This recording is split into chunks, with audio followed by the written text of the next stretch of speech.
What's going on, everybody? Pastor Wes here, here to do our Thursday Bible study video series. As you all know, for the summertime, we've been focused on songs and sermons every single Sunday.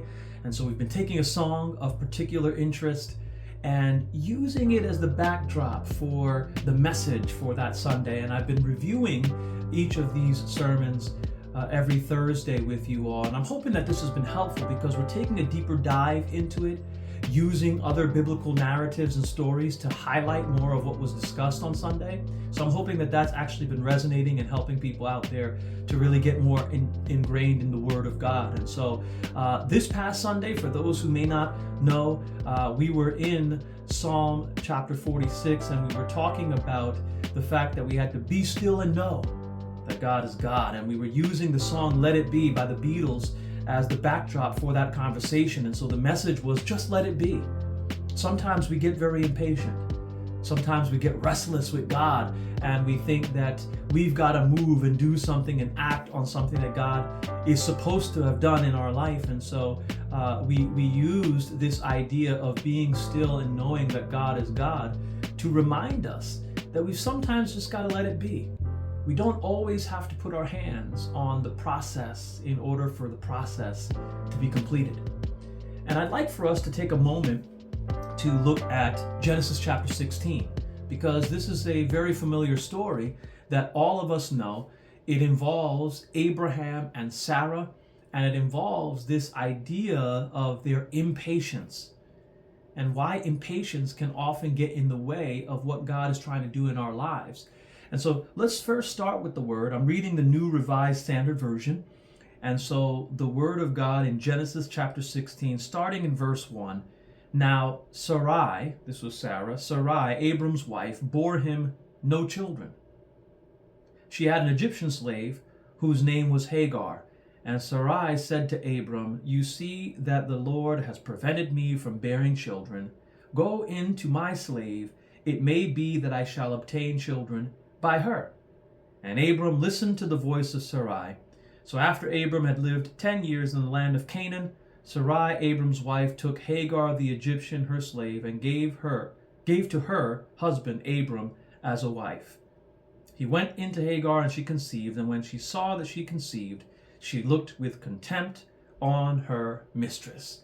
Now I'm going to stop right there. Here is a situation.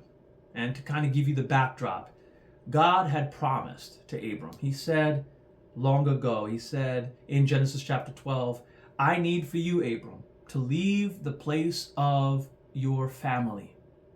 And I want you to go to a place that I will show you, because I intend to make you into a great nation." Then he told him to look at the stars in the sky and said that your descendants will be more numerous than the stars in the sky. So you can imagine Abram sharing this with his wife was probably thinking, man, we're just going to have a litter of children. We're going to have a bunch of children running around here in the house, and we're going to have a lot of descendants. And he probably thought that that was how it was going to happen. And that is often our first mistake, is that when God gives us a vision, when God shows us something, a promise that God has, we sometimes get ahead of God because we start envisioning what that is going to look like long before God has unfolded the events that will lead inevitably to what God's promise actually is. And so Abram's only responsibility, the only thing that Abram had to do, was to leave the place of his family. That was the only thing he had to do. The only thing he was required to do was to go to a place that God was going to show him, and that God was going to make him. See, God was very specific in the instruction. He said, go from the place of your family to a place that I'm going to show you. I am going to make you into a great nation. He didn't say, Abram, you're going to become a great nation through your own actions. Abram, you and Sarai are going to have a lot of children and become a great nation. No, I am going to make you into a great nation. And oftentimes, what happens with us is that we have our own vision of what God is going to do. And our vision gets in the way of what God's vision is. Well, let me rephrase that, because it doesn't get in the way of God's vision. It clouds us from seeing God's vision because we're so focused, laser focused on what we envision it to be. And so when Abram and Sarai get to Genesis chapter 16, Sarai says that I haven't had any kids. I haven't had any children. The Lord has prevented me from bearing children. And it's the timetable that we often place on what God is going to do in our lives that prevents us from being able to be patient, to be still, and know that God is God. We have this, I don't know where we get it from, we get this prescribed timetable that we want to assign to God's promises, as if God needed to consult with us anyway about God's own timetable.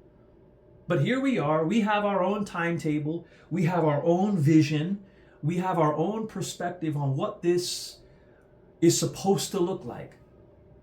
And then we start growing impatient. And that's what happened here with Abram and Sarai. They had a timetable, they had a vision, they thought they knew what it was supposed to look like. And when it didn't happen in the timetable that they thought it was supposed to happen in, they probably started to assume that God had forgotten, or that God maybe needed their help. Isn't that something? Isn't it something that we think that God actually needs our help?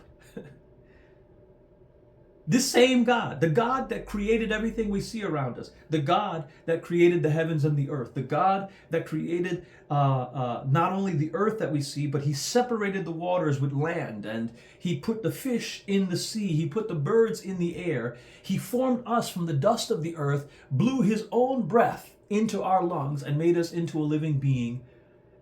That God that created everything in 6 days and rested on the seventh, now somehow, after doing all that, that God is incapable of doing what God said God would do without our help? Come on.